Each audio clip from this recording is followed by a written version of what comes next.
Here with ESPN's Adam Schefter. Adam, in Denver, everybody thinks that John's going to make some big splashes this offseason. You know, sick of the way the past couple of years have gone. What do you think that would mean for the Broncos? Well, look, when we talk about big splashes, there's one move that everybody wants to see made, and that's the quarterback position. So everybody wants to see whether they're going to be able to get Kirk Cousins or Case Keenum, or what is the move the Broncos are going to make there. And to me, I think the way you size up the Kirk Cousins situation is, I think the New York Jets are going to be the most aggressive team for him. And I think the Vikings present, with all due respect to the Broncos, the best overall situation to step in and win right now. And so if those are the situations, that leaves Denver in the mix for Kirk Cousins, but I think fending off two viable landing spots that present their own unique challenges.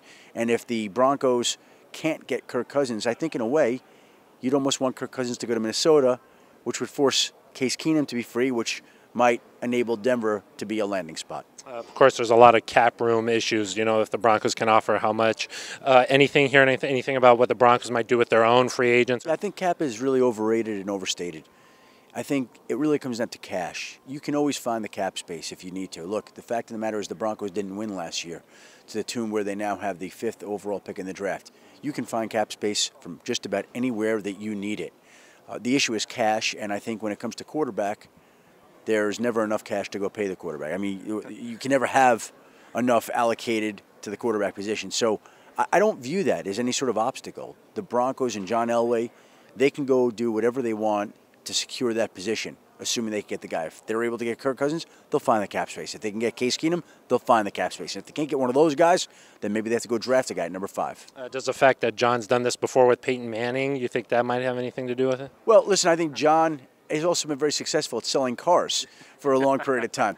And he's going to have to come up with a big, strong, effective sales pitch here for Kirk Cousins. And if he can do that, then that would help the Broncos in their pursuit of Kirk Cousins. But I think they've been through the Peyton Manning thing, as you alluded to. I don't know how much of a difference that's going to make in this particular case. I think Kirk Cousins has his own ideas. He's a smart guy, and he will figure it out. We are at the end of February, about to head into March. The new league year starts March 14th.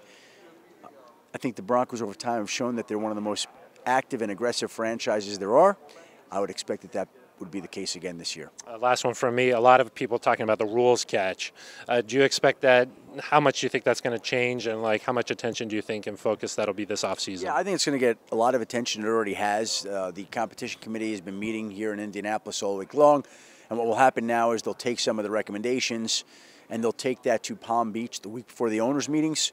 And the competition committee will meet then to discuss it and fine-tune what they're thinking. And then I think they'll present a plan to ownership to vote at the March owners' meetings. And I would think by the end of the owners' meetings, before or during the owners' meetings, we'll have a new catch rule that hopefully will be a little bit less controversial than what it was in previous years. What about defensive pass interference? Maybe not there. That gets passed. Yeah. It comes up every year. It doesn't seem to get enough momentum. And that would be my sense. But let's see if it's different this year. I don't think so. All right, Adam. Appreciate your time. Thank you very much. Hello, Denver.